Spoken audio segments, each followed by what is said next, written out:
I am being indicted for you. Thanks a lot. Thanks a lot. But never forget, our enemies want to stop us because we are the only ones who are going to stop them. It takes brave people to stop these radical lunatics. It takes brave people. They're sick. They're sick people. They want to take away my freedom because I will never let them take away your freedom. That's what's happening here. They want to silence me because I will never let them silence you. And in the end, they're not after me, they're after you. I'm just standing in their way, and I always will stand in their way, I promise. And if you put me back in the White House, their reign will be over, and America will be a free nation once again, because we do not have a free nation.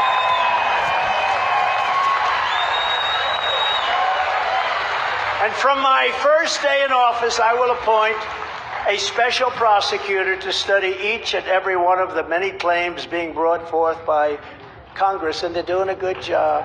Jamie Comer, Jim Jordan, all of them, concerning all of the crooked acts, including bribes from China and many other countries, all these foreign countries sending money into the coffers of the Biden crime family. We will have a special prosecutor, and now they'll come after me even a little harder, but I don't know how many more. How much harder can they do it?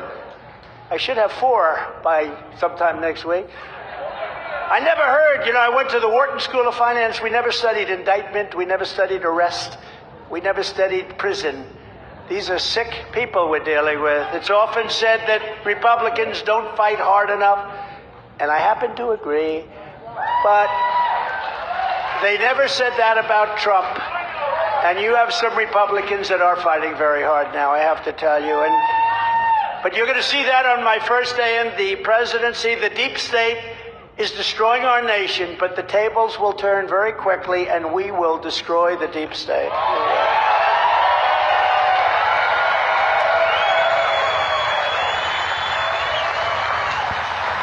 And we got rid of a lot. It didn't look like it, but we got rid of a lot. But we're also fighting like hell and also doing a great job in holding back China, holding back North Korea, Kim Jong-un. All of a sudden that problem stopped.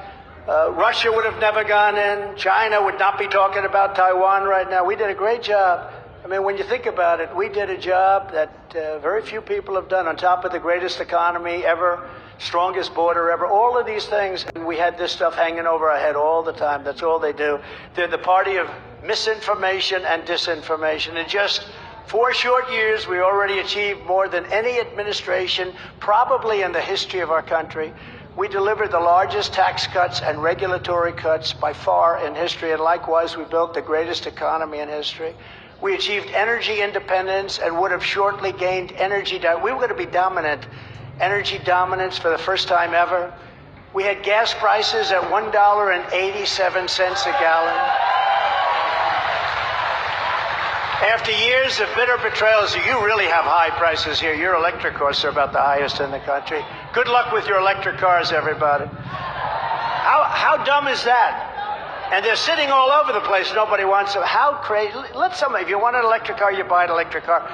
But you got to have choice, just like you're going to have school choice. After years of bitter betrayals of New Hampshire workers, I ended the disaster known as NAFTA, the worst trade deal ever made, replace it with the USMCA, the best trade deal ever made. In fact, it's such a good deal that Mexico and Canada are now trying to renegotiate it with the Biden administration. And I say, don't let them do it. We suffered with that crazy NAFTA for years. Everyone said I'd never be able to terminate it because I had to terminate it through Congress. We got it terminated through Congress, NAFTA. We got the USMCA. It's the best trade deal ever made. It's unbelievable. Much better for us than it is for Mexico and Canada, as you can tell. I stood up to China like no administration has ever done before, bringing in billions and billions and billions of dollars pouring into our treasury when no other president had gotten literally 10 cents, not 1 penny they got from China. China had us figured out really well. I gave our farmers in Great New England lobstermen $28 billion from the massive tariffs I received from China. And DeSantis opposed the deal, by the way. He opposed it, just to put it out there quickly. He also opposed Social Security. I don't know if you know, he wanted to decimate Social Security, Medicare, and Social Security. He wanted to bring the minimum age up to 70. So I don't know if you know that, but And remember one thing about a politician. When that's his original thought, that's where they go back to.